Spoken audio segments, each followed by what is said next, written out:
حضرت مولوی روم در مثنوی شریف یک قصه آورده است با نام قصه نصح معروف است. درباره همین نصح قصه میکنه که نصح چی کس است. از اسرائیلیات یک روایت آورده است که او نصح میگه نام یک شخص است. همین توبه را به همین شرط ها کرد، از همین خاطر این توبه با نام توبه نصح معروف و مشهور گشت. حضرت میفرماید بود شخص پیش از این نامش نصح، بود زیدلاکی ایزن او را فتوح، روی او بودی چرخساری زنان، مردی خود را همه کرد او نهان. یک مرد میگه زمانهای پیش در قوم بنی اسرائیل زندگی میکرد، نامش نصح بود و کسبش مساجisتی بود است، دلاکی. از بس که روش مثل روی زنا بود است، یعنی که ریش نداشته است، مو نداشته است در روش، مردیش پنهان میکرد و در یک حمام زنکا کار درآمده بود، زنا را مساج میکرد است، مساجیست زنکا. او به حمام زنان دلاک بود، در دغا و حیله بس چالاک بود، سالها میکرد دلاکی و کس بو نبرد از سیر رمزی آن هوس. از بس که بسیار حیله‌گر بود، مکار بود، صداش هم مثل صدای زن میکرد است، هیچ که خبر نشد. زمانهای پیش مردم قدر بی شرم و بی حیا نبودند. زنها وقتی که در حمام زنها آب بازی میکردند یا مردها در حمام عمومی، مردها البته که سطرشون رعایت میکردند، سطر غلیظه خودشون آشکار نمیکردند، آنچنانه که امروز این شرمندگی را میبینید.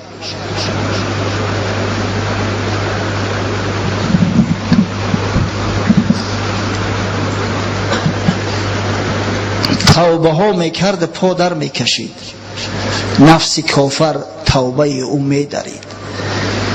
مؤمن با توبه میکرد از گناهاش، به خدا رجوع میکرد که خدایا گناهامو ببخش، نگاهم بدار که دست به همین کار حرام نزنم. میگفت دیگه بس میکنم کارا.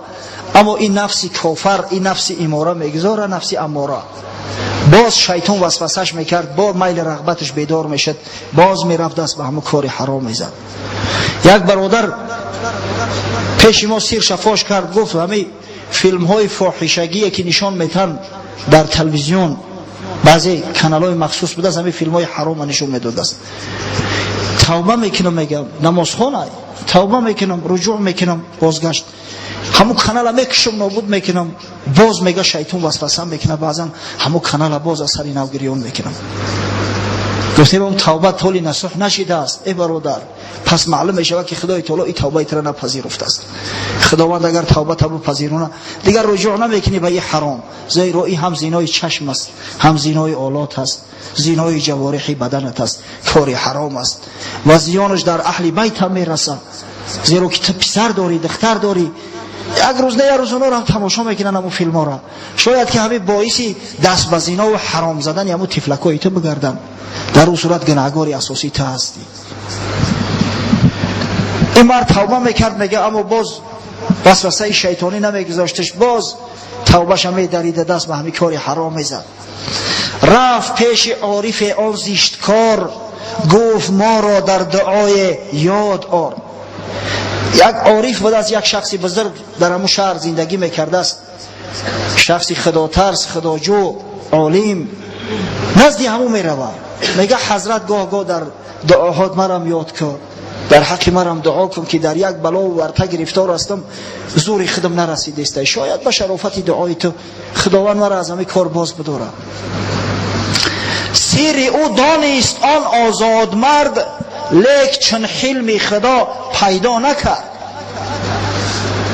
عارفان که جام حق نوشیده اند، رازها دانسته و پوشیده اند، هر کی را اسرار حق آموختند، مهر کردند و دهانش دوختند. حضرت مولوی میگه که او شخص از سیرش با خبر شد، میفهمید، دانست که همی چی گناه داره، مرتکب چی گناه است، اما ایزاش نداد، در روش نکشید. سست خندید و بگفت ای بدنهاد، زان چی دانی ایزیدت توبه دهاد.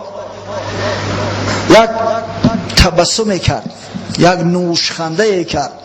سست خندید به معنای ای خنده را سست شد نیست، عارفا و بزرگای خدا ای خنده را سست نمیشوند. یک خنده سست دکه کرد، یعنی یک تبسمه کرد. اما کاری را که پیغمبر دائم میکرد، گفت برادر خدای تعالی خودش ترا توبه بده که من ترا توبه دادت نمیتونم ای گناه زانچیدانی ازید توبه دیهاد. تو خودت میدونی که مرتکب چی گناه هستی، خداوند خودش ترا توبه بده. آن دعا از 7 آسمان درگذشت، کاری آن مسکین به آخر نگشت. دعای شیخ مستجاب شد. اندران حمام پر میکرد تشت، گوهر از دختر شه یاوه گشت. گوهر از حلقه های گوش او یاوه گشت. هر زنی در جستجو. قدرت خدای تعالی یه روز در همون حمام کار میکرد، مساجisتی میکرد. دختری پادشاه امروز حمام اومده بود است، گوشوارش از گوشش میافته، یک مهره، یک بریلیانت همون گوشوار که به نهایت قیمت گران دارد از همون گوشوار میپره، جدا میشود، دیگه گم میشود. در خانه یک چیز گم میکنی، چند روز میکوبی بعد پیداش میکنی. در یک حمام کلون جایی که آب میرود، جایی که آبراه است، چیز پیدا کردنش آسانه. پس در حمام را بستند سخت، تا بجویند اولش در پیچ رخت. پس بجید جستن گرفتند از گزاف، در دهان و گوش و اندر هر شکاف. امر شد که در حمام محکم کنه که هیچ که نبرویم. اول حمام خود شکافتن، بعد هر یک شخص جدا جدا فریاد کردن تا پتای بنی رو تا دهن و تمام سوراخی ها را ایلا کفتکوب شروع کردن. آدم سوراخی زیاد داره، خاصتا زنک. بانگ آمد تا همه عریان شوید، هر کی هستید گر عجوز و گر نوید. امر شد گفت همه لباساش بکشه. گفتیم که در حمام ها مردم اونقدر شرمنده ای نبودن که لب لچی برهنه غسل کنن، البته هم عورت های خودشون هم میپوشوندن. امر شد که همه لچی برهنه شود، تا اینکه در زیر یگان مثلا همون اولتش در زیر یگان خوب عورت پوشش، همون لطهی که با او عورتش میپوشونه پنهانش نکرده باشد. آن نصح از ترس شد در خلوت، روی زرد لب کبود از خشیت. پیش چشم خیش او میدید مرگ، رفت میلرزید او مانند برگ. وقتی امر شد که همه لباسا را بکشه، تلخی نصح کفید. خانه سوخته دیگه در ترس هراس غلطید که احوال من چی میشده باشه. خب لباساش که بکشد مردش ظاهر میشود، قورش میکنن. اگه مردن یک طرف، در پوستش که جا میکنن. این یک شرمندگی، یک اهانت میشود در حق اهل بیتش. بیچاره دیگه برادراش، فرزنداش در یک معرکه نمیتونن که سرشون بردارن. چقدر شرمندگی، چقدر فضاحت. از همین خاطر رنگ روش پر کید، بیچاره یک گوشهک درفت.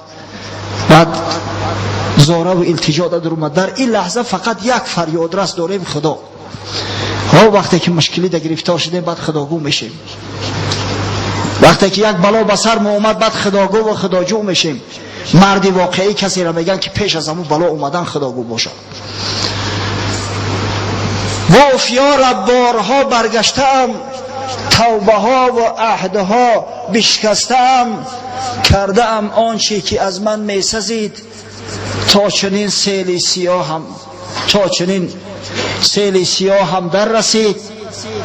گفت پروردگارا تو خودت میدونی که من از همین گناه چندین بار توبه کردم، اما این شیطان ملعون وسوسه‌ام کرد، باز نتونستم که نفس ما باز بدارم و کار حرام در دست زدم، زیرا من ناقص هستم، زیرا من انسان هستم.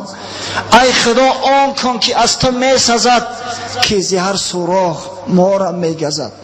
ای خدای بزرگ گفت همتی تو بلند است، تو پروردگار لکبخش هستی، تو غفور هستی، تو ستار سترپوش هستی. گناه ما بپوشان، آشکارم نکن. گر مرا این بار ستاری کنی، توبه کردم من زی هر نوع کردنی. اگر همین بار گفت گناه ما ببخشی، همین دم گفت اگر ستر ما رعایت کنی، شرمندم نکنی، دیگر توبه کردم صدقاً، هرگز دیگر رجوع به این کار حرام نمیکنم، به همین بس توبه. ای خدا و ای خدا چندان بگفت، کاندر و دیوار با او گشت جفت. در میان یارب و یارب بدو، بانگ آمد از میان جستجو، جمله را جستیم پیش و ای نصح.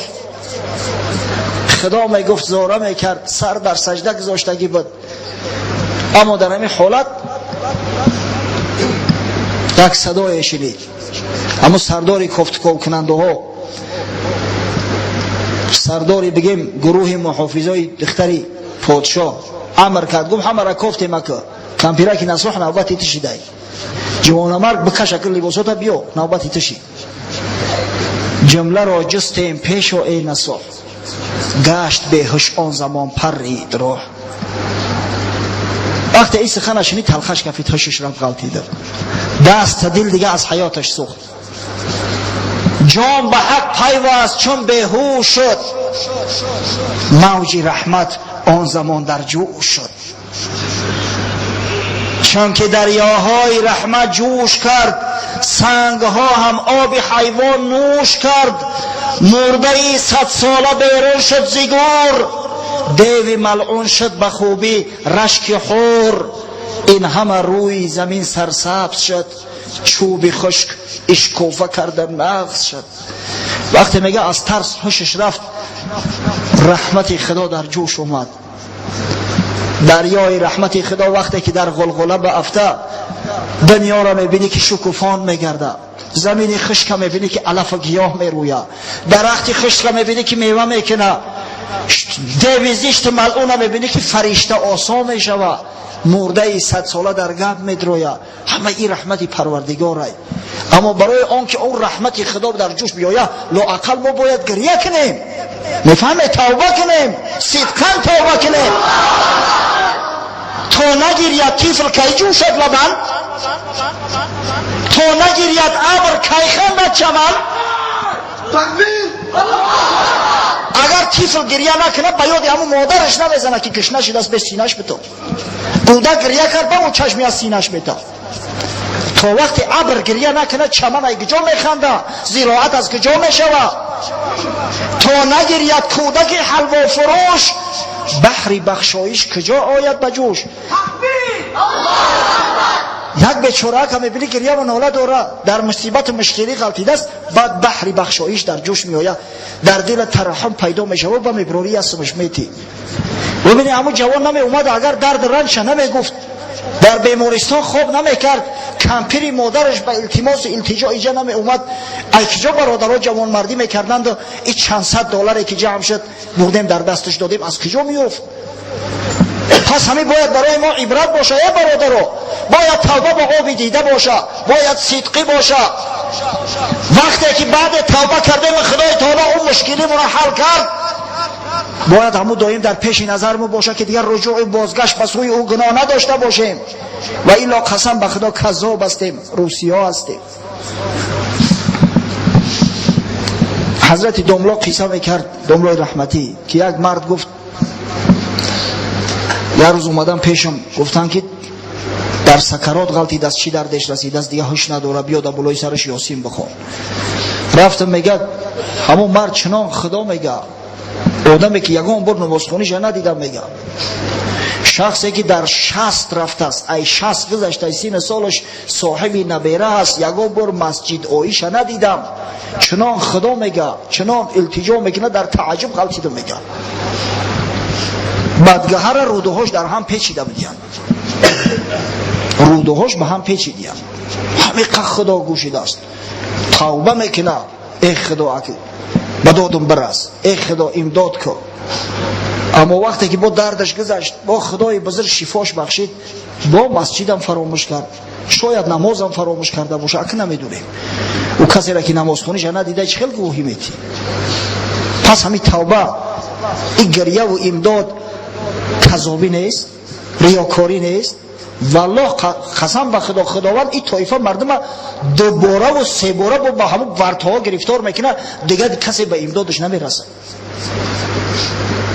از غضب خدا باید دائم ترس داشته باشیم، وعده ای که به خدا دادیم باید دیگه خلاف نکنیم.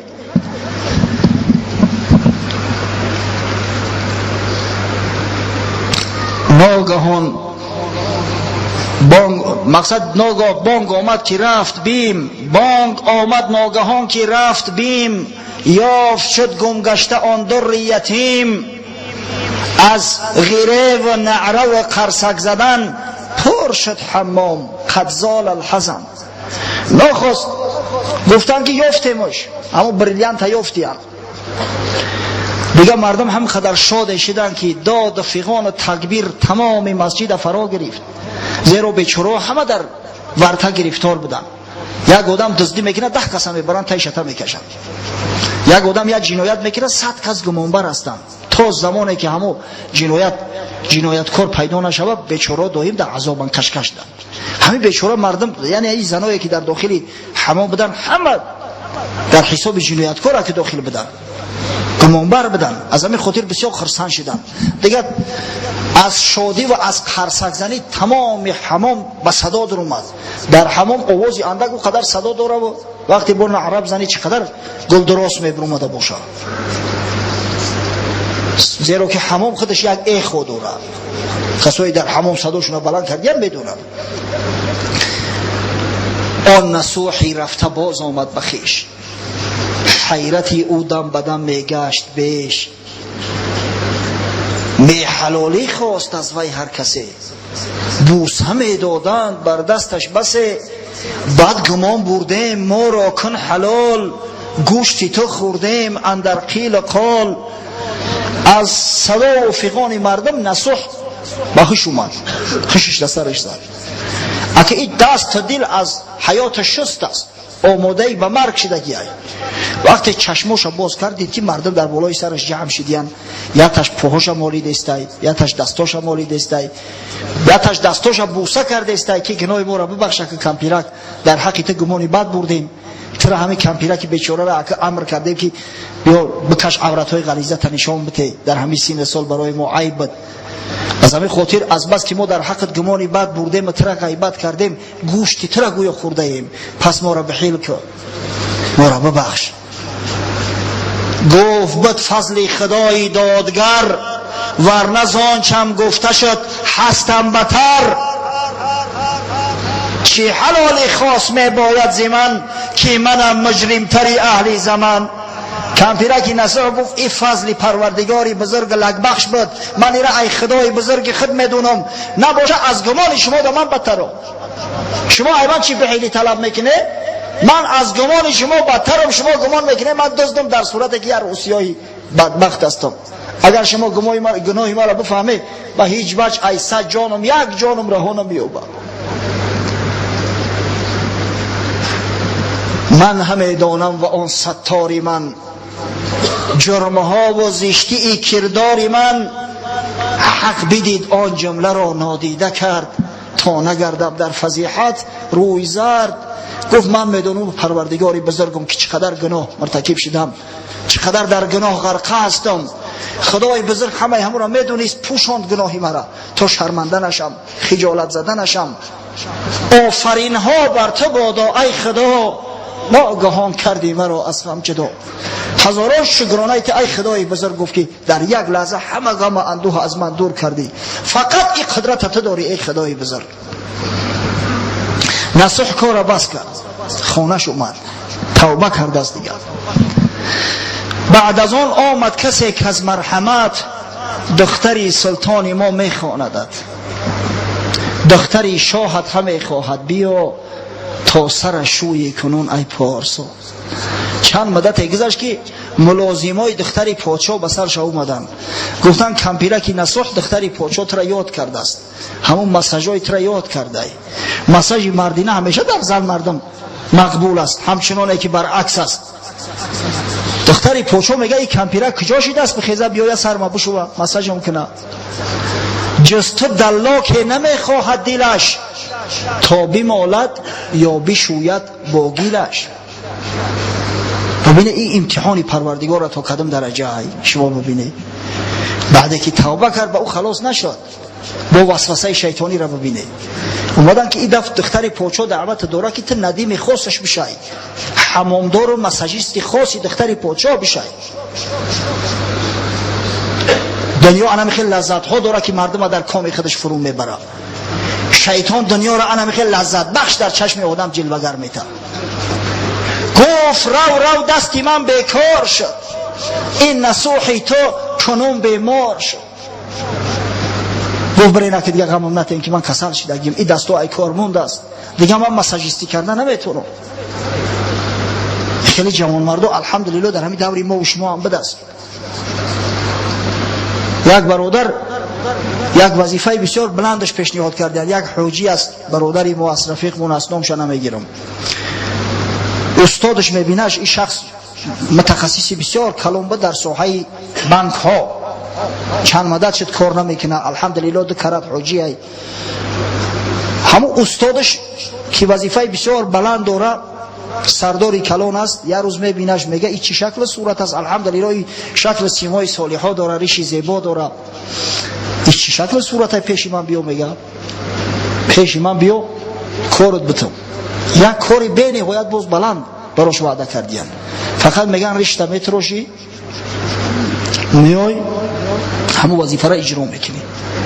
پیش من اومد مصلحت پرسی که چیکار کنم، دیدمش کاستوم شیما کاستوم پوشیده است با گالستوک بسته به هموریش.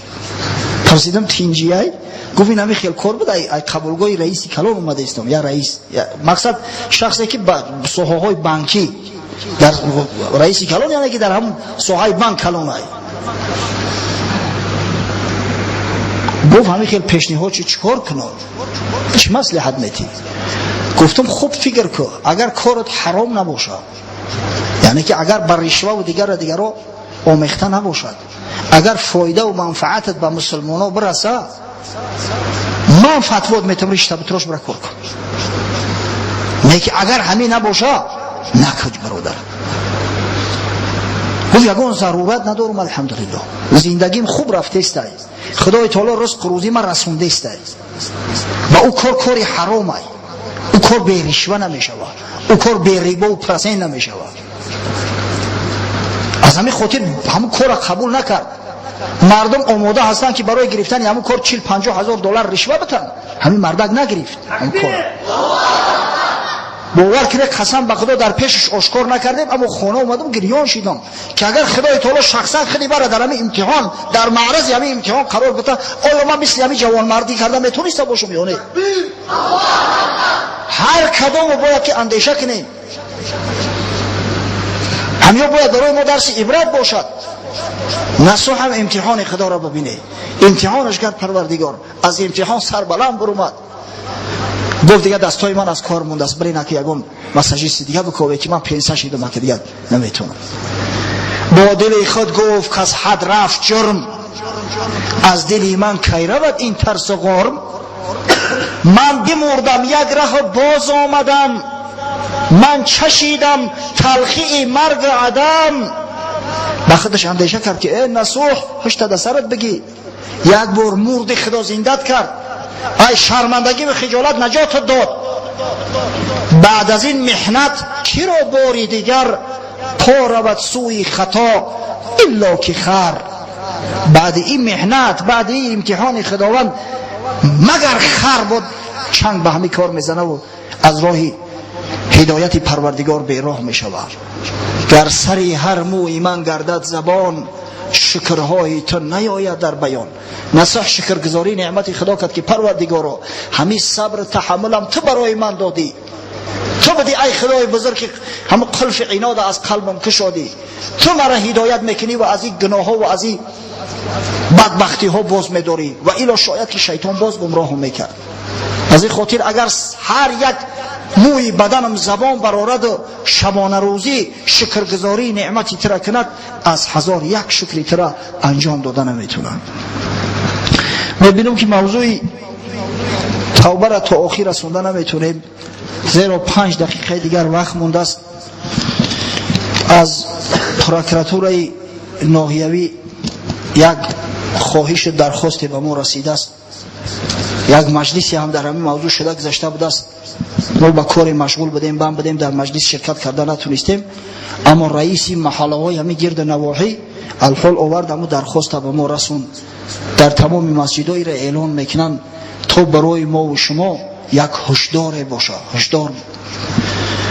یک شخص به نام صادق جان سبحان علی که در محله زرفشان زندگی میکرده است، این فاسق بدگهری بدبخت باز قاری قرآن هم بده است. من نخواستم نامش بخونم، اما گفتن که همون از بالا است امر که همین نام خونده شود تا مردم بفهمند. یک چند شاگرد داشته است و این کثافت ملعون دست به لیواتت به شبازی زده. این ثابت شده بود است، حکم سود هم علیه برآمدگی است. از همین خاطر گفتن که نامش اعلان کرده شود در مساجد تا اینکه تمام مردم بدانند. ببینید که چی یک داغ بزرگ در اسلام. ای کاش که همه حدود اسلامی رعایت میشدن. ای کاش که این بدگهر سگ بچه را در پیش چشم مسلمانان با بدترین عقوبت قتل میکردن تا برای دیگران را نمونه عبرت میشه.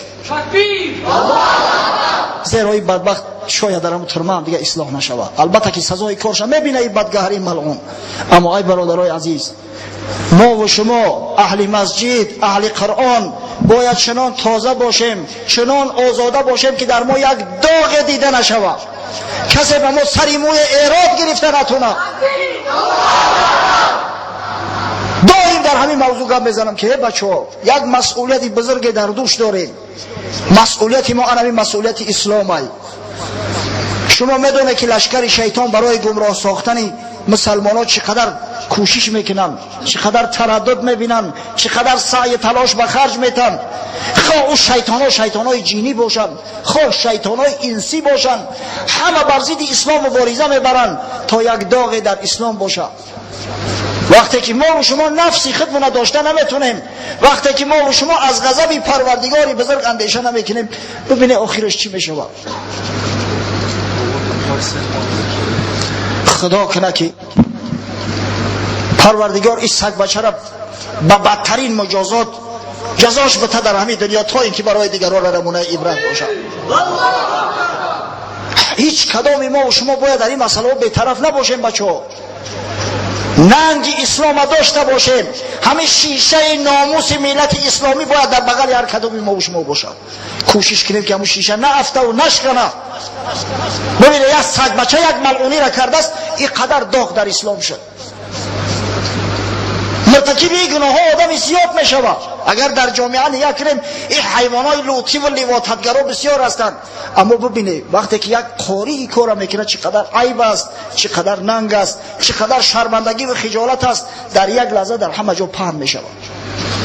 هر یکی ما و شما قبل از همه باید در عائله خود نمونه باشیم. در عائله خود، در نزد همقوم‌های خود باید ما و شما نمونه باشیم، نمونه عبرت باشیم که از ما عبرت بگیرن، بگن همین شخص نمازخوان است، اهل مسجد است، اهل قرآن است. رفتار و کردار این جوان مرد ببینه، دیگران را خوش بیاید تا باعث وسعت اسلام شود، تا باعث قوت یافتن اسلام شود. در ما و شما باید یگان عیب نباشه برادرها، نه در آداب و اخلاق مو، نه در گفتار و کردار مو. شخصی نمازخوان و اهل مسجد باید از دیگران فرق داشته باشه. من چندین بار گفتم قسم به خدا، همون عملدارهایی که نماز میخونن از عملدارهای بی نماز فرق دارن. آدابشو بهتر است، دیگر است. میلیتسیونرای نمازخوان از میلیتسیونرای بی نماز فرق دارن. تاجرای نمازخوان از بی نماز فرق دارن. همین ما و شما هم باید فرق داشته باشیم تا اینکه به سبب عمل نیک صالحای ما مردم دلگرم شوند و چنگ به اسلام بزنن، بگن این نماز اینقدر چیزی بزرگ بوده است، روی این سیاه این اهل قرآن بوده است، این شیطان بوده است، این اهل نماز نبوده است، شیطان بوده است. ان الصلاه کانت صلاه تنها عن الفحشاء والمنکر. نماز صاحبش از فحشا و منکر باز می‌داره. وقتی که از فحشا و منکر بازش نداشت روش سیاه، وای به حالش بدبخته. بسیار بسیار احتیاطکار باشه در برای فرزنداتو، پیش هر خلف و ناخلف فرزندا را نگذاره، چون بس ابلیس آدم روی هست، پس به هر دستی نشاید داد دست. آیا فرزندای شما یا زنده کننده های نام شما هستند؟ اینا دوام دهنده حیات شما هستند. بعد مردن عمل صالح اونا به شما میرسه، اجر ثوابش. بسیار احتیاطکار باشه. بسیار بسیار احتیاطکار باشه. الحمدلله در نزد هر یک مسجد هست جاهای درس گفتن هست، اجازت نامه ها دارن بعضی قاری ها، کاغذ قطعی همش درست است، به همون مراجعت کنه. در تعطیل تابستانه البته که خوشو به حال پدری که کوشش میکنه که فرزندش یک علم بیاموزه، قرآن بخونه، قرآن خوان شوه، آیات جان بخش قرآنی را حفظ کنه، اما بسیار بسیار احتیاطکار باشه در انتخاب معلم. به همون کسای مراجعت کنه که اجازه دارن، اختیار دارن. بسیار بسیار خواهش میکنم برادرای عزیز، قسم به خدا برای ما یک ضربه بسیار مدهش است که یک نفر نماینده دین اسلام، شخصی که با نام قاری خوانده می شود، دست به همین کار حرام بزنه، دست به لواطت زنه که خدای بزرگ پیغمبر محبوبش و امت اسلامی این لواطت حرام ترین کار میدونن، حتی از زنا بدترش میدونن. پس دعا میکنیم که خداوند جوانای ما را، جوانای مسلمان ما را، طفلکای ما را از این فتنه ها و از این معصیت ها در پناه امنش محفوظ بدارد. خداوند مساعدت کند که فعل و خلق مسلمانای صالح، مسلمانای قرون مشهود به خیر، مسلمانای عصر پیغمبر صلی الله علیه و سلم، تابعین و تابعین در ما اثر داشته باشد، موافق آن عمل کنیم و توسط اخلاق نیک حمیده، توسط رفتار و کردار، توسط دعوت های اسلامی، توسط خوشخلقی مردم دیگر را به سوی اسلام جلب سازیم. اسلام عزیز در سراسر عالم منتشر و پیروز گردد. ای خدای بزرگ، من در تعجب میمونم که چرا ما که پدر و جد اجداد ما مدتی بیش از 1000 سال شد مسلمان و مسلمان زاده اومده ایم، ناموس و غیرت مسلمانای امریکا را نداریم. والله در تعجب میمونم که چرا اون مسلمانای قدر محب اسلام هستند، اینقدر در ترغیب اسلام و در تشویق اسلام کوشش سعی میکنن، همیشه کوشش میکنن از دیگران تفاوت داشته باشند، چی در تازگی، چی در حسن خلق، چی در علم و عمل.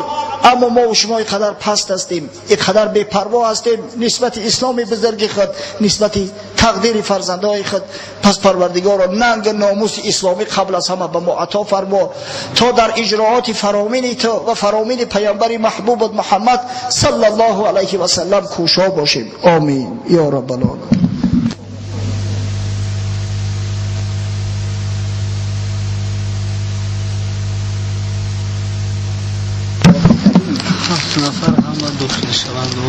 هفت مکتوب اومده است طلب دعا میکنن، همه داخل شونده ها هستند، ابیتورینت ها هستند. دعا میکنن در حق شو که خداوند امتحانای قبول براشون سبک و آسان بگردوند تا اینکه همه طالب علم شوند، دانشجو گردند و صاحب معلومات شوند، کرسی و منصب های بلند اشغال کنند و توسط اعمال نیک صالحه شو اسلام عزیز در میان عملدارا ترغیب تشویق نمایند.